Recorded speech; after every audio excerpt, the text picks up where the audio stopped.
Gracias a la vida que me ha dado tanto, me dio dos luceros que cuando los abro, perfecto distingo lo negro del blanco.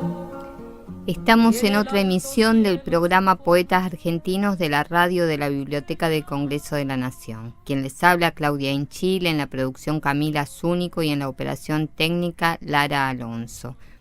Nosotros todas las semanas vamos charlando con un poeta de cada lugar, desde Jujuy a Tierra del Fuego. La verdad que hay muchísima gente que escribe poesía. Ya desde el 2014 que estamos haciendo este programa, y es una felicidad poder descubrir a nuevos creadores que a lo largo de todo el país están remándola con la poesía, que organizan encuentros. Hay muchas editoriales independientes también en las provincias que publican a los poetas. La verdad que es una alegría poder tomar contacto con cada uno de ellos y poder descifrar qué es la poesía, qué representa la poesía para ellos y a la vez cómo ven el panorama poético en la región, en su ciudad, en la provincia, porque eso nos permite ir armando como una especie de mapa, de red, y vamos viendo cómo está la poesía argentina. Es realmente, con cada entrevista, es darse cuenta que cada vez es mayor la cantidad de gente que la escribe, ¿no? Siempre digo que la poesía tiene que salir a la calle, mezclarse con la gente, que la poesía no muerde. Bueno, ahora hablando con cada uno de los entrevistados, me interesa saber cuál es su opinión respecto a la poesía, a los poetas, a los ciclos literarios, no sé, cuando van a los encuentros, los poetas solo escuchan a los poetas, o si va todo el mundo. Y si no llega a ser así, ¿por qué sucede eso? ¿Qué es lo que lleva a capaz solamente hacerse núcleos de poetas que se escuchan? Bueno, hay un montón de temas para hablar. Hoy vamos a charlar con la poeta Celia Sarquís. Ella nació en San Fernando del Valle de Catamarca en 1966. Es profesora de música y letras, ejerció la docencia a partir de los 17 años, integrante del taller literario Umbral desde 1985 hasta 1990, coordinadora del CAEN, Cooperativa de Artistas Independientes, 1990 al 91, coordinadora del taller artístico independiente Piedra Libre junto con María Teresa Pompey. En 1995, coordinadora del grupo y taller literario La Cueva. Después impulsora del grupo literario para jóvenes Los Innombrables desde marzo del 2011. Actualmente se desempeña como responsable de la Biblioteca Municipal Ramón Rosa Olmos y correctora de la Editorial El Trevo. Fue impulsora y organizadora de las 10 ediciones de la Feria Provincial del Libro del 2002 al 2013 y de las 3 ediciones del Festival de la Palabra del 2014-16. Organizadora y coordinadora del proyecto de promoción y lectura Esparcimiento Alas de Colibrí. Entre su obra publicada figuran Voz del Río, poemas, Grupo Literario y Editorial Umbral, y Le tira la lengua a la memoria, poesías, Antología de Literatura Catamarqueña, compiladora.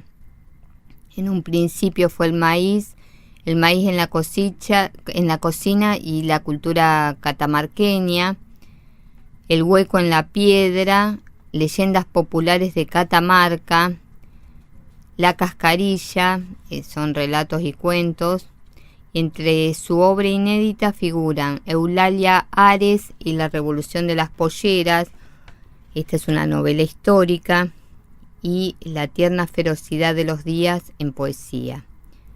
Celia Sarquís fue incluida en las antologías Este canto es América, tomo 1, realizada por el poeta riojano David Gatica, Leer la Argentina, región NOA, organizada por el Ministerio de Educación de la Nación, Nueva generación de escritores catamarqueños de la Secretaría de Cultura de la Municipalidad de San Fernando del Valle de Catamarca y de la Antología Federal de Poesía Región Noroeste del Consejo Federal de Inversiones. También recibió el tercer premio en el certamen de producción intelectual y artística de Catamarca por la obra Y le tira la lengua a la memoria, organizada por la Dirección Provincial de Cultura. Primer premio a obra édita en premios trienales municipales de literatura, género poesía, con el libro El hueco en la piedra, organizado por la Municipalidad de San Fernando del Valle de Catamarca. Y el mérito San Fernando por su trayectoria en el mundo de las letras y las artes, que se lo otorgó el Consejo Deliberante de la Municipalidad. La verdad que a mí me encanta siempre leer todas las biografías, ¿no? Aunque quizás a algunos les parezca largo para comenzar un programa así, pero es interesante ubicarnos y saber con quién estamos hablando y todo lo que hizo, ¿no? Y lo que está haciendo en grupos, en libros. Es importante. Celia Sarquís, un gusto charlar con vos acá en Poetas Argentinos. Hola, buenas tardes, muchas gracias por la convocatoria. La verdad que a mí me resultó larga la biografía, escuchar todos los datos míos, pero muchas gracias por leerla, porque bueno, dar a conocer por ahí todo lo que venimos haciendo desde las provincias del interior de la República Argentina. Es importante que son pequeños aportes a este panorama general que hablaba recién vos de la literatura argentina. ¿Y qué sentiste cuando de pronto yo estaba leyendo tu biografía y eras vos? Yo qué vieja que estoy, no, mentira. Yo lo que siempre digo que yo me siento satisfecha. No me gusta ese sentimiento de decir, ay, no hice tal cosa en mi vida, no hice tal cosa en mi vida. Por supuesto que tengo todavía una lista muy larga de cosas por hacer, pero siempre he sentido que he tratado de exprimirme al máximo todas mis capacidades, mis potencias, mis pasiones para poder cubrir tanto las demandas laborales como las propias, ¿no? Porque a veces uno tiene que repartirse entre la familia, la casa, las mascotas y todo demás, a cumplir con un rol dentro de las tareas y hacerlo lo mejor posible en ambos casos. ¿Y cómo te repartís entre las tareas cotidianas y la literatura? Bueno, en realidad mis hijas son grandes ya. Tengo una nena de 25 y una de 23 años y todo hecho también que los últimos años pueda dedicarme un poco más de lleno a esto que un poquito lo venía postergando o lo iba haciendo en cuentagotas, que tiene que ver con la escritura mía, de tal punto de poder llegar a culminar una novela que ha sido este año. Yo creo que si me hubiese propuesto hacer una novela hace 10 años atrás, no había forma de que lo haya podido hacer justamente porque mi hija era chica, que había que llevarla, que había que traerla, que el uniforme, que las tareas y cosas así. Y bueno, también porque trabajo mucho, me gusta trabajar. Me gustan los ámbitos también de donde trabajo y bueno, entonces eso hace que uno se sienta un poco repartido. Pero bueno, ahora estoy un poco más tranquila. ¿Y cómo, contanos, el escribir una novela, ¿es tu primer novela? Mira, yo en realidad toda la vida he escrito poesía. Y siempre me he sentido más cómoda con la poesía. Cuando por ahí surgía un tema o la posibilidad, un disparador que me provocaba escribir narrativa, lo hacía en un borrador y lo iba guardando. Hace unos años atrás dije, voy a ponerme como desafío. Lo que pasa es que la poesía yo la vinculo mucho con la música, yo la trabajo mucho mentalmente. La trabajo incluso mientras voy caminando por las calles, o mientras preparo una pizza, o mientras limpio la casa. Yo la voy manejando el ritmo, las cadencias, los sonoros, digamos, del poema mentalmente. La narrativa ha hecho que me haga el hábito de sentarme frente a la computadora y mis buenas horas de trabajo.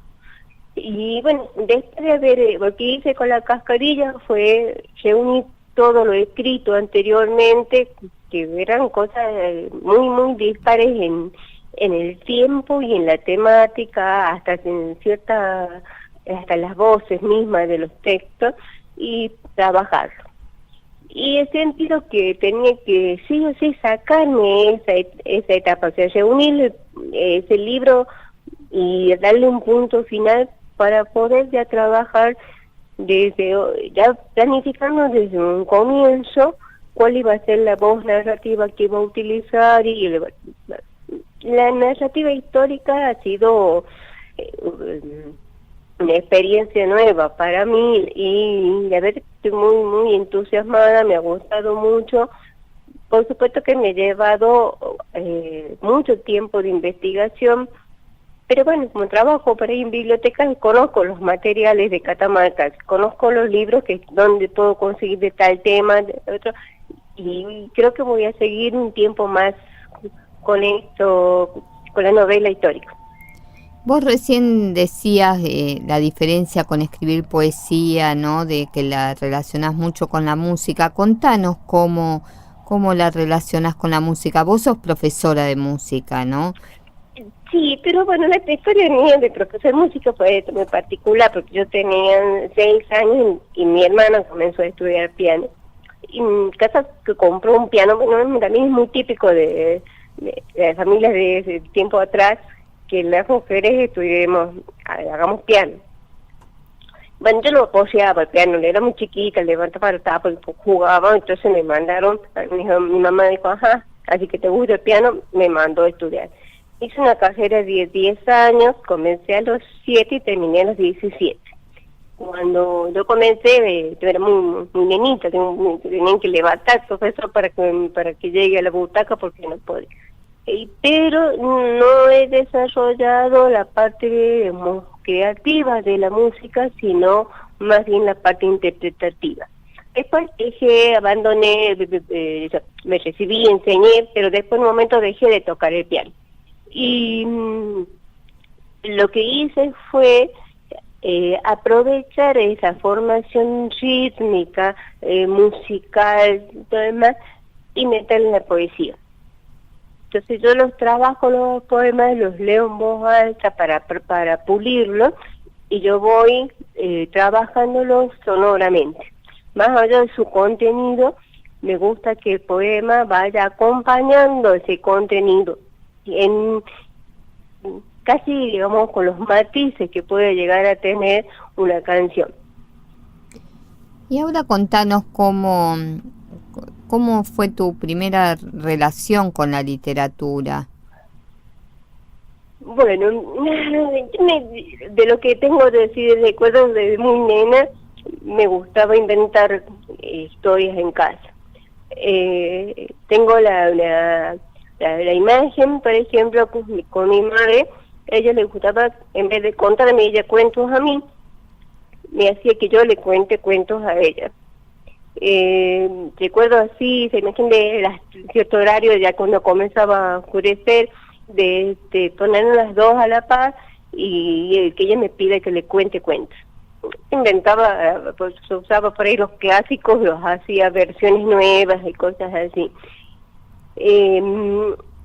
Siempre he tenido cierta facilidad para inventar, para mentir, para inventar. También me acuerdo de la escuela, de cómo me gustaban esas materias, la dificultad, incluso digo a bromear que tengo medio atrofiado el hemisferio que tiene que ver con los números. A falta de uso, he desarrollado un hemisferio y desarrollaste mucho uno. Uno solo. Soy un caso atípico. Bueno, Sarkis, apellido de acá, los turcos. Un turco que no sabe vender, ni sabe contabilizar, ni sabe contar. Pero bueno, es una elección de vida. Mis hermanos, por ejemplo, son contadores públicos. Entonces yo digo que yo también soy contadora, pero de cuentos. Y eso siempre ha sido así un gusto, pero después cuando ingresé a la universidad, a la carrera de letras, ya fue una tarea más seria, digamos, ya pensado, trabajado ya el poema para ser leído, porque conformamos un grupo dentro de la universidad del primer año que coincide justamente con el año del inicio de la democracia. Y, por ejemplo, nos invitaban de las peñas que organizaban los partidos políticos y nosotros recitábamos un tipo de poesía que, digamos, podríamos incluir dentro de la poesía social. Esos fueron mis comienzos más formales. Lo anterior ha sido ese ímpetu juvenil de escribir sobre la amistad, sobre el amor, más, poemas que no mostraba como casi a nadie, pero mi trabajo ya, mi compromiso con la palabra, mi compromiso con la poesía comienza así a los 17 años, con el inicio de la facultad. Celia, ahora vamos a escuchar Coplas del Silencio de Gaby Sosa y después seguimos con la entrevista. Dale, no hay problema.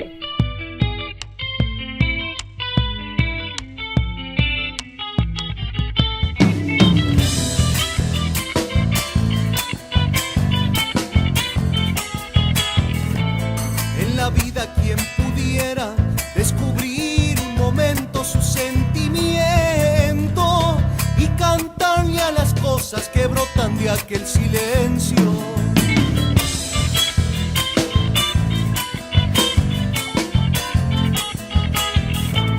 Que no sufra el que no sufre y los que amen no encuentren cuestionamientos de los que no han podido ser dueños de un sentimiento.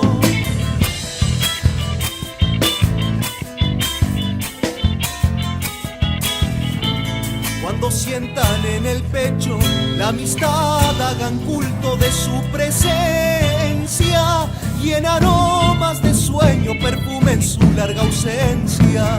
Que le griten al viento lo que se siente, que no escondan la cara ni lo que piensen, y le muestren al mundo que el hombre al hombre no miente.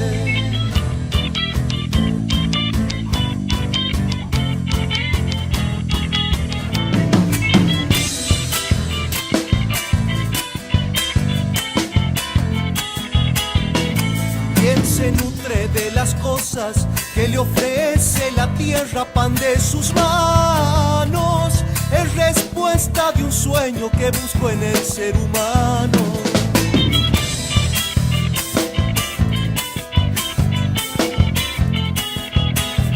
Porque en mi pecho reposa la ilusión de un mañana sin sufrimientos, para que nunca muera la llama del crecimiento.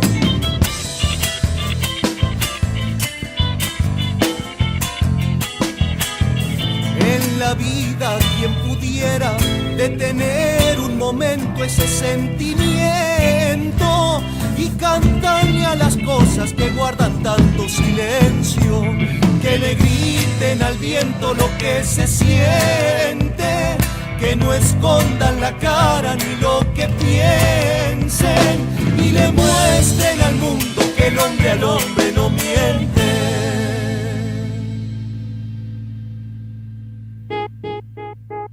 través de nuestra programación te invitaremos a sumergirte en el mágico mundo de la lectura. Te contaremos historias, recordaremos anécdotas. BCN Radio, hoy y siempre, tu compañía.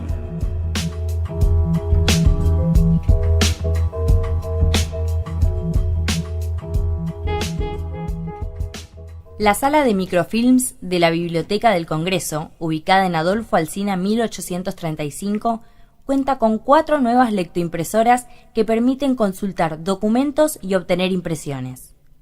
El catálogo de documentación microfilmada consigna colecciones de diarios nacionales y extranjeros de los siglos XIX y XX y valiosos archivos de documentación histórica. La misma se encuentra abierta de lunes a viernes de 8 a 17 horas. Para más información pueden ingresar a www.bcnviv.gov.ar. Y también no hay por qué subestimar. Los trabajadores no necesitamos estar en mameluco y pedir nada más que el salario. Queremos opinar sobre el país también. Tenemos historia, tenemos voz. Todos los miércoles, de 16 a 17:30. Enganchate, el programa de ATE Congreso en la BCN Radio. Información sindical, deportes, cultura y móviles en vivo. Escuchanos. Somos tu voz.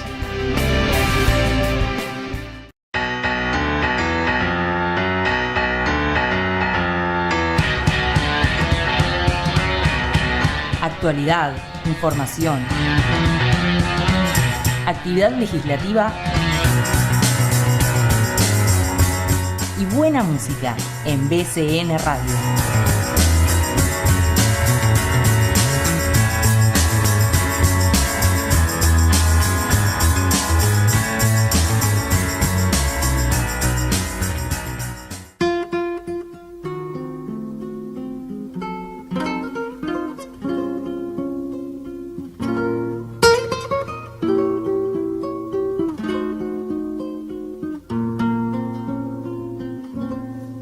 Gracias a la vida que me ha dado tanto. Estamos charlando con la poeta Celia Sarquís de Catamarca, acá en el programa Poetas Argentinos.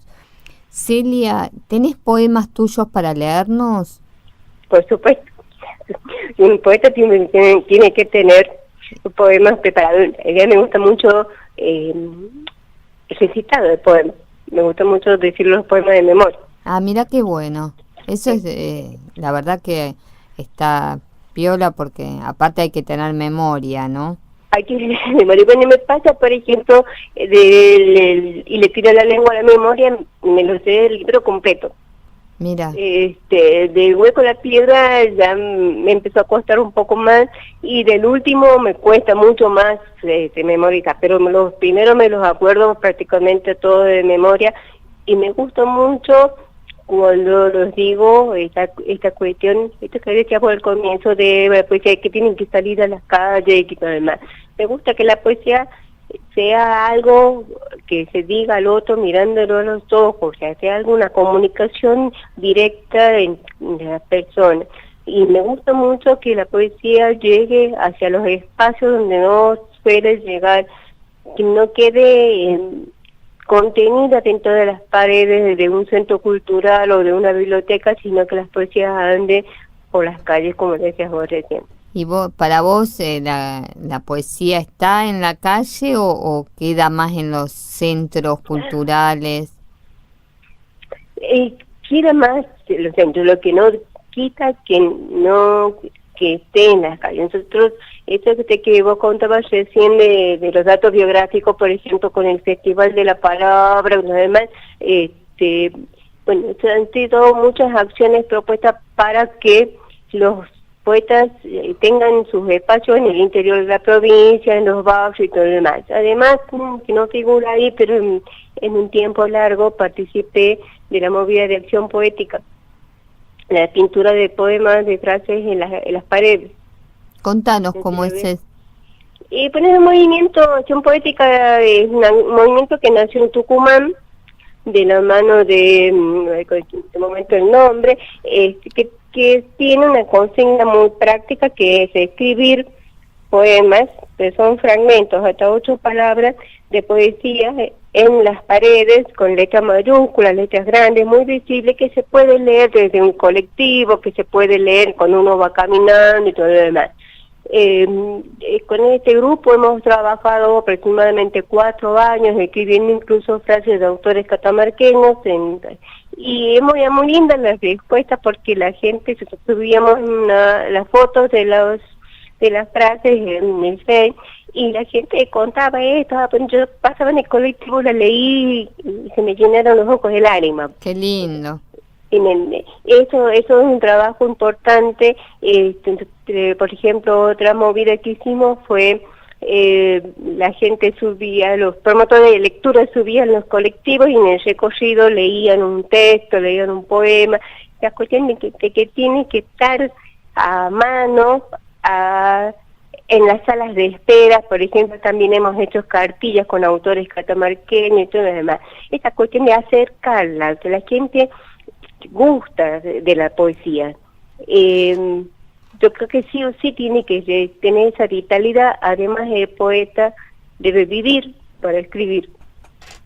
El poeta que está muy encerrado dentro de sus 4 paredes no alcanza a retroalimentarse con su comunidad para poder escribir. Eso es una cosa, como una bandera que yo llevo de lucha acá, de trabajo, que la palabra sí o sí tiene que llegar al interior, llegar a los barrios, llegar a distintos lugares, las escuelas y todo lo demás. ¿Y vos sentís que eso se está haciendo, es lo común, o son solo esfuerzos aislados de algunos poetas? Yo creo que hay una línea que tiene sus subidas y sus bajadas, pero hay una movida a nivel nacional con esta propuesta. Incluso yo te decía de que me gusta recitar, hay todo también un movimiento de que llama Poesía Viva Voz, que se lo está haciendo también acá a veces en los bares, en lugares así. Por ahí tiene sus proyectos más fuertes y por ahí decaen. Cuesta mucho mantener activo y vigente estos proyectos culturales, porque generalmente son proyectos independientes. Sí, eso es cierto, que pasa en todas partes, ¿no? Pasa en todos lados, pero bueno, es importante no decaer, porque, por ejemplo, con los talleres literarios hacemos ese tipo de actividades, de ir a hacer lecturas en espacios no convencionales, y yo siempre he sentido muy buenas respuestas con la gente con quienes están. El otro proyecto que nombraste, a la de Colibrí, me pasa lo mismo, que ahí vamos con los chicos a leer, y nos dice, bueno, un chico secundario, poca onda, y dice, nos pedían más, y nos pedían que no nos vayamos y que sigamos leyéndole. Yo creo que también tiene que ver hasta el cómo se lee, o sea, el donde uno pone las emociones, sin llegar al declamado, a que ya seríamos fuera de moda, pero sí sentirla realmente a la palabra para poder transmitirla. Vos hablaste de que hacer lecturas en lugares no convencionales, ¿cómo cuáles? Y nosotros trabajamos en los bares, hemos hecho algunos recitales, en las plazas, por ejemplo, hemos hecho actividad de promoción de lectura en el hall de los hospitales, en las salas de espera de las peluquerías. Tenemos un proyecto que se llamaba Lectura a la Cabeza, que era justamente promoción de lectura en las salas de peluquería, porque en un momento que uno está en pausa y que está detenido y que puede sentarse a leer tranquilo. Justamente por ahí lo que atenta contra la lectura es ese frenesí con el cual vivimos. Entonces lo que buscábamos en esos momentos en que uno tiene que estar sí o sí parado, esperando, en pausa para leer. Bueno, son espacios no convencionales. Y Por ejemplo, con eso que contaste en las peluquerías, ¿cuál era la reacción de la gente cuando ustedes empezaban a hacer la intervención? En el caso de la peluquería, el que dejábamos era una cartilla. Repartimos en muchas salas de espera de peluquería y de consultorios médicos también. Dejábamos las cartillas y íbamos cada tanto. Lo que nos contaban la gente que atendía es que la gente se llevaba las cartillas y nos contaba como un problema, ¿no es cierto? Nosotros volvíamos cada tanto a ver y dice, no, bueno, no se nos llevaron las cartillas. Y yo digo que está bien, está muy bien eso. La cartilla significa que gustó, que la llevaban para leer. Peor era que junte tierra en un rincón de la peluquería, y si se la llevaron es porque generó inquietud y generó gusto. Así que eso ha sido la forma de leer. En los casos de los lugares donde íbamos con la actividad ya de lectura, quinto en sentido esa ida y vuelta con respecto al silencio, a la pausa, a la emoción, a las palabras que la gente después que se acercaba a felicitarnos o a contarnos qué nos había pasado. Incluso había situaciones en las cuales la gente también compartía leyendo sus propias cosas o tenían algo para leer también.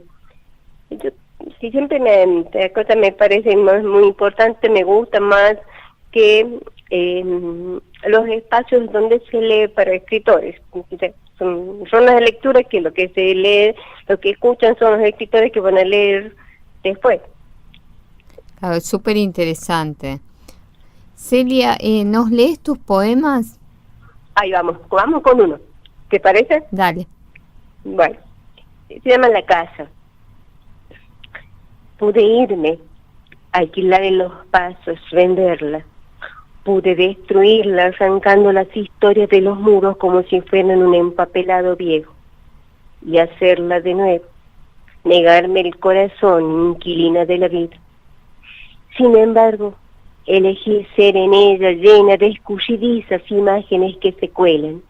El despertar con el aroma del mate cocido, el gallinero al fondo y el tiempo de hacer los nidos a las cluecas, el patio impregnado a queroseno y las navidades, el limonero goteando su frutal junto a la higuera y un puentón de empanadas para los domingos de multiplicados peces.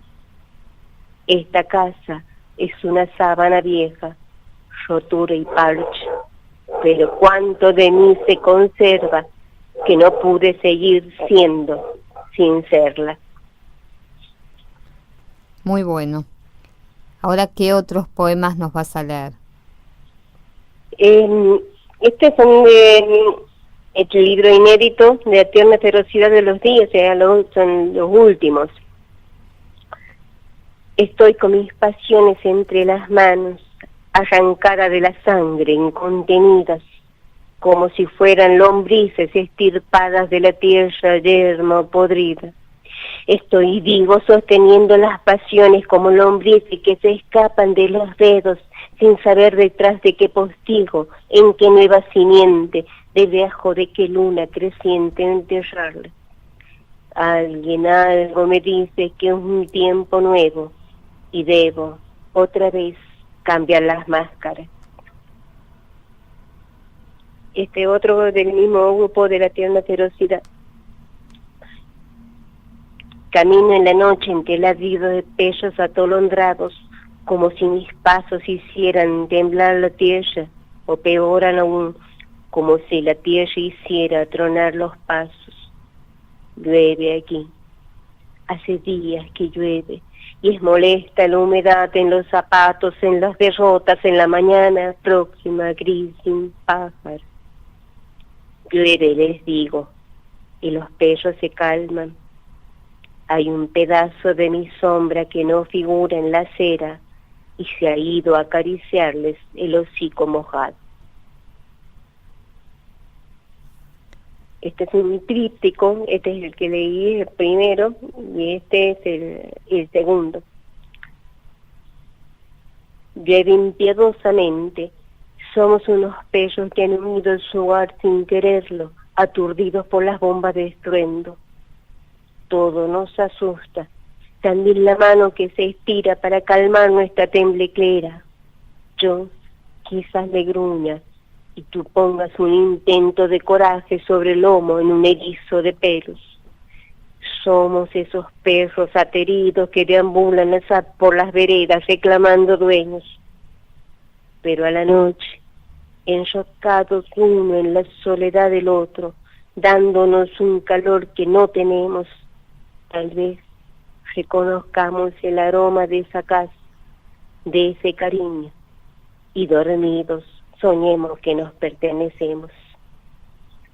Estamos escuchando a la poeta de Catamarca, Celia Sarquís. Bueno, no sé, ¿querés un minuto más? Sí, léenos dos más. Sí. Bueno. Este es del libro El hueco en la piedra. Toda mujer es un hueco en la piedra, mortero donde el maíz hace su entrega y el algarrobo destila su licor de aromas. Es el hueco en la piedra paridora y un círculo de pujanza midiendo el sexo del mundo. Y toda mujer es un volcán de quemazones con lavas de lágrimas en las rabias. Es el hueco en la piedra de los ríos relamido por siglos de torrentes. Es la cueva y el fuego que amanceba nuestra arisca crudeza. Y toda mujer es una puerta con el aire fresco abriéndose camino. Mortero, cueva, piedra paridora, volcán, puerta, vientre de los ríos. Mi madre me dio la vida, herencia creadora, en un hueco, en el vacío. Y este es más viejito, de Le tira la lengua a la memoria. Tiene que ver un poco con esta cuestión de las costumbres del noroeste. Llega agosto y en Rudamacho inaugura una vez más el calendario del miedo. Con agua bendita tal vez, con chicha rodando, horadando la tierra, calmando la sed, esta sed de Dios que pueda más que el azar de un pulmón que se infla otra vez, de un no saber por qué y hasta cuándo el corazón bombea. En agosto surgen los árboles la eternidad del cansancio. El sol engaña la inocencia con una falsa primavera, y cuando todo está verde, todo de flores y temblor de frutos, todo queda bajo el manto letal del helado y de la piedra.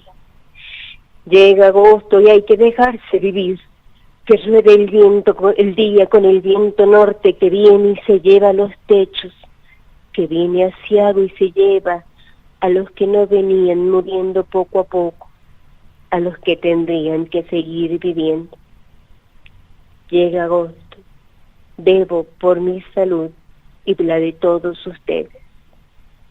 Esto tiene un poco que ver con la costumbre del té de suda el 1 de agosto, sí. Costumbre muy muy arraigada en Catamarca y en todo lo que es el norte, también en Argentina, pero sobre todo el norte argentino. Sí. Contanos, Celia, acerca de cada uno de tus libros, bien cómo se llaman y la temática y bueno, y por qué esos títulos y todo lo que nos quieras contar sobre cada uno. Bueno, hay un primer librito muy viejito, tenía más o menos 22 años, que se llama Sombras del Pueblo. Yo te decía al principio que bueno, yo me formo principalmente en ese movimiento de la poesía social argentina. Y en realidad yo por ahí en esa época no tenía mucha calle, como se dice acá. Yo no acostumbraba, era muy chica, pero sí tenía una vivencia muy del interior de Catamarca, de donde mi papá había construido una casita y pasábamos unos 3 meses del año ahí, en un lugar que cuando yo era chica no había luz eléctrica, no había agua potable, no había turismo, no había nada, cosas muy muy de campo, al cual yo agradezco mucho haber tenido una infancia, una adolescencia ahí, porque yo, dentro de mis costumbres, nada más linda era andar a galope a caballo en pelo, sin montura, sin nada y cosas así. Yo disfruté mucho. Bueno, y Sombras del Pueblo tiene que ver con la vida del interior y tiene que ver con los personajes. Las sombras eran los distintos tipos de personajes que habitaban ese pueblo, que a mí me llamaban mucho la atención. Y que tiene que ver también con ese paisaje, con esa vivencia que yo la sentía muy mía, y además muy mía, muy propia. Como uno siempre habla del poeta que busca su propia voz. Bueno, me encontraba que ese paisaje era el que me identificaba, y un paisaje y una realidad que figura, aparece en casi todos los libros míos. Después está Y le tiro la lengua a la memoria, un título que me costó horrores. En realidad el título es lo último que hago generalmente, después que tengo ya el libro, y como un proceso casi de embudo, cada vez me voy achicando más.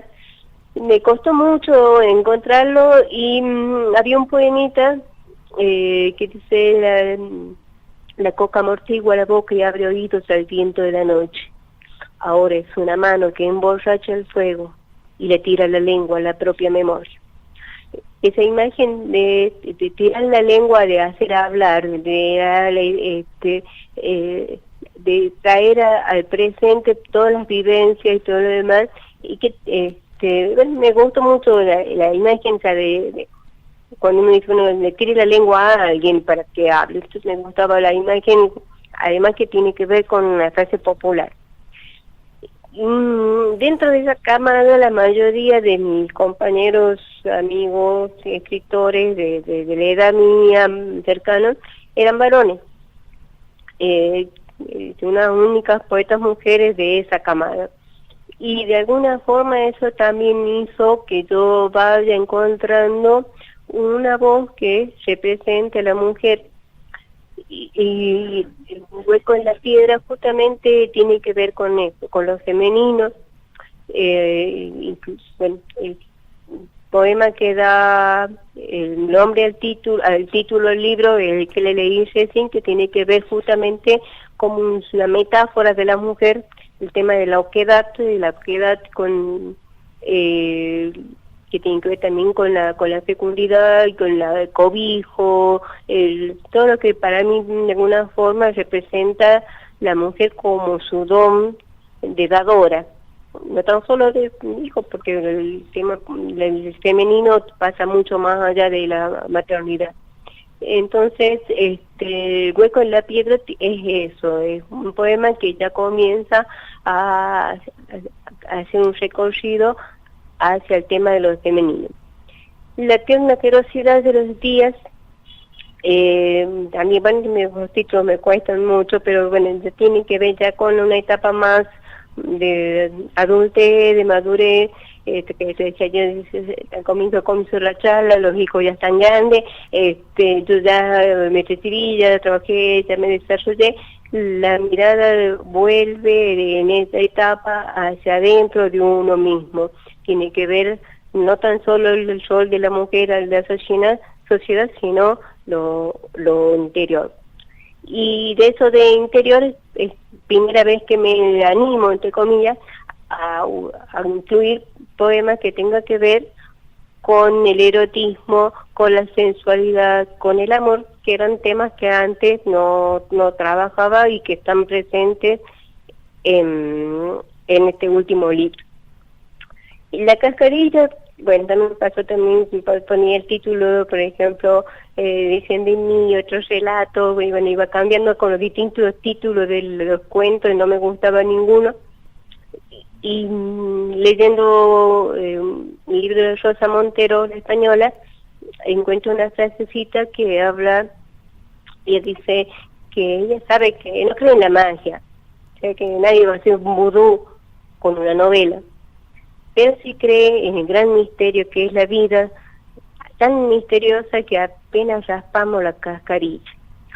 Bueno, esos relatos y también aparece por ahí un poco en la poesía tiene que ver con, para mí la vida y sobre todo el escritor es más perceptivo para las señales, lo mágico que puede llegar a tener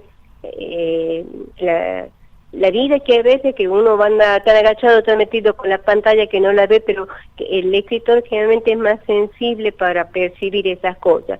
Y los cuentos tienen mucho que ver con esa realidad muy lindera, esa franja muy lindera entre la realidad y lo mágico.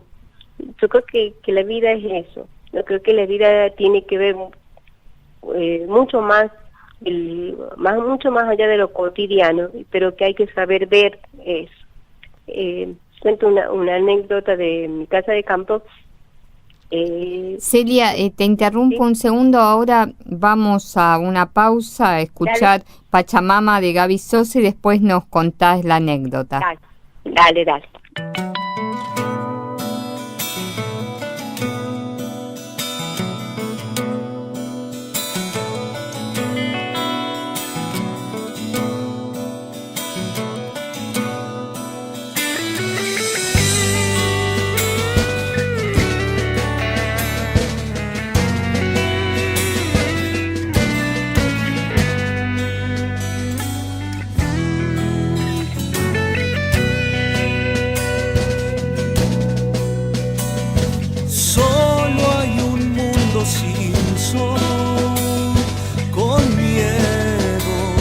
Desastre y terror, con rostros cubiertos, gente sin fe y sin amor. Sentado en mi habitación, escribo mis versos, sintiendo un amplio vacío, penas en mi corazón. Ay, Pachamama querida, algunos hombres manchan tu cuerpo, matando sin piedad. Ay, Pachamama querida, derraman sangre con guerra o en paz, predican el mal.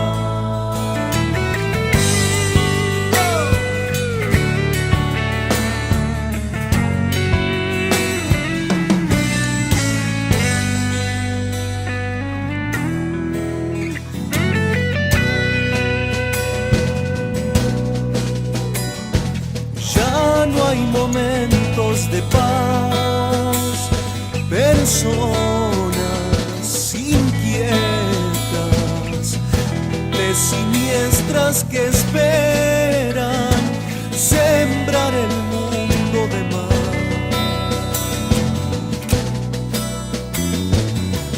Oscurecieron la luz de gente inocente, dando nuestra cultura, borrando nuestra verdad.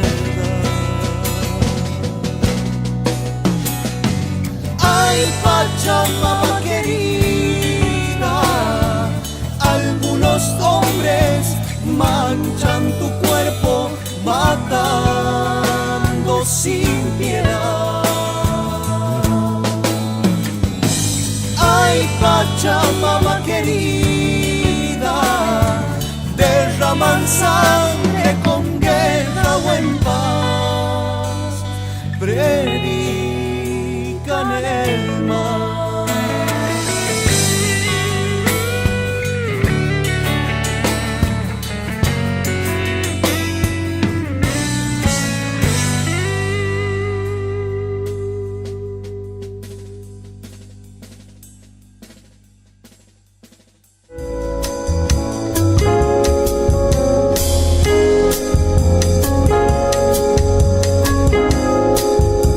BCN Radio. BCN Radio.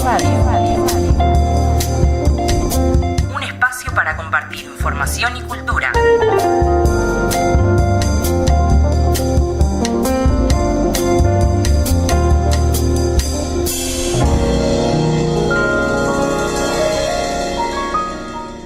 La Biblioteca del Congreso cuenta con la Sala de Diarios y Periódicos. La misma posee colecciones de publicaciones argentinas, nacionales y provinciales, de países limítrofes y Latinoamérica, de Estados Unidos, España e Italia, entre otros. Se encuentra en Adolfo Alsina 1831 y su horario es corrido desde el lunes a las 7 horas, hasta el sábado a las 20 horas. Domingos de 10 a 20 horas.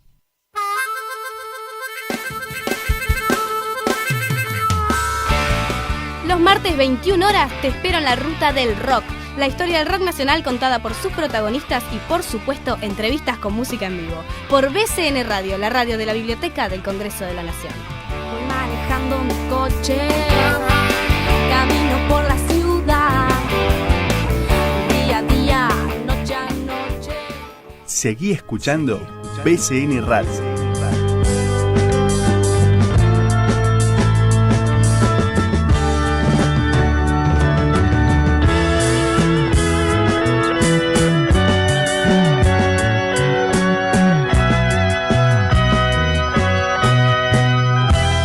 Hoy y siempre, tu compañía.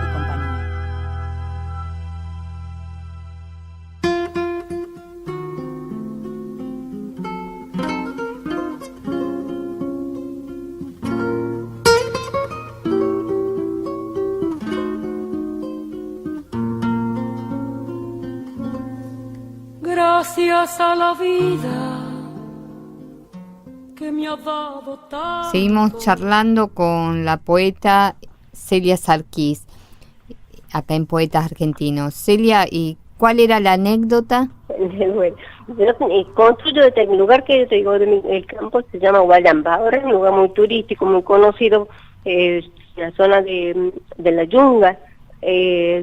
Uno piensa en Catamarca, piensa en sequía, Aribe y todo lo demás. Bueno, hay un sector de Catamarca que pertenece a la Yunga chaco-santiagueña y una zona muy húmeda, con muchos ríos, con mucho bosque y todo lo demás. Yo tengo una casita ahí, en medio del bosque, que todas esas cosas aparecen en la poesía mía.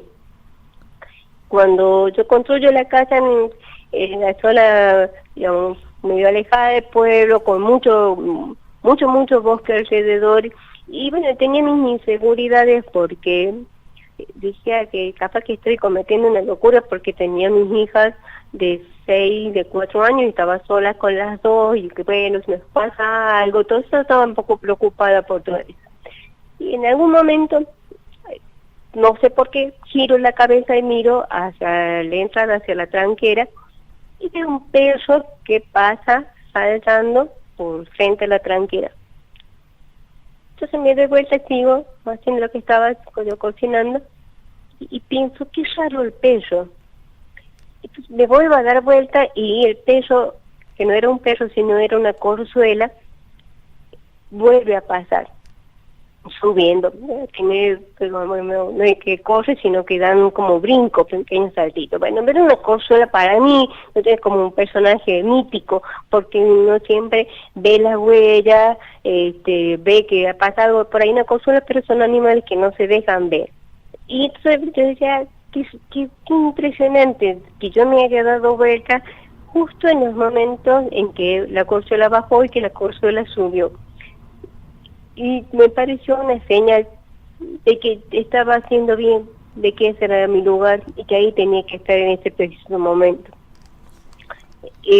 Bueno, todas esas cosas yo las percibo así y las transmito así en la literatura, que tiene que ver con lo mítico, lo mágico que tiene sobre todo el norte catamarqueño, las provincias del norte en general.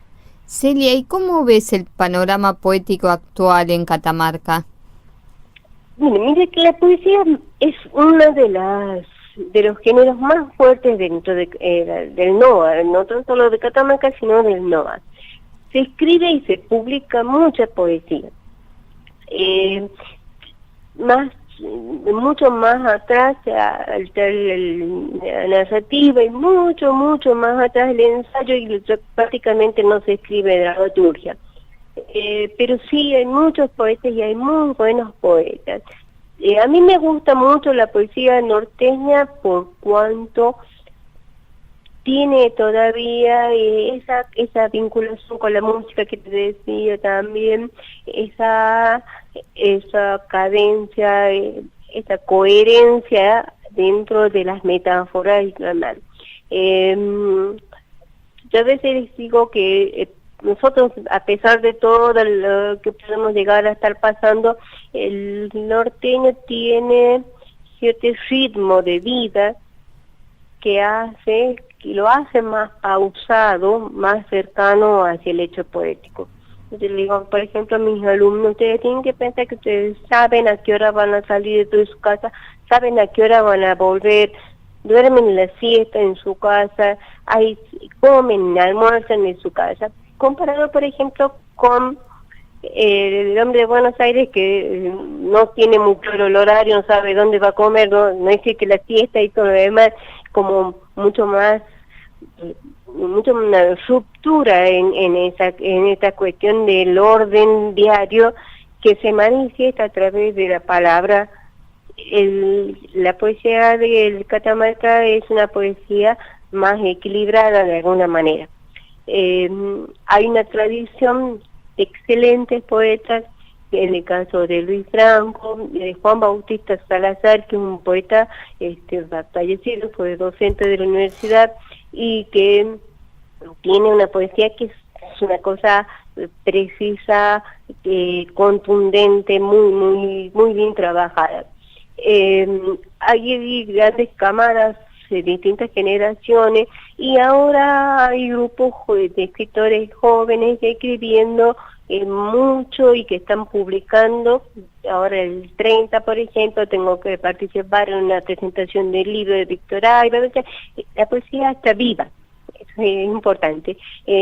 A pesar de la crisis económica, se sigue editando libros y se sigue editando muchos libros de poesía.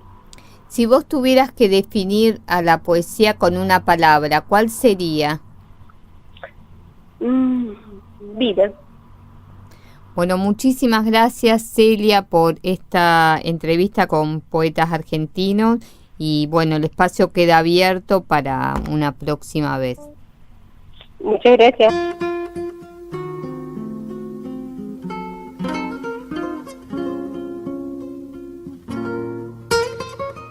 Estuvimos charlando con la poeta Celia Sarquís de Catamarca. Realmente una alegría, como dije al comienzo, poder ir entrevistando a poetas de todo el país, desde Jujuy a Tierra del Fuego. Chau, chau, chau.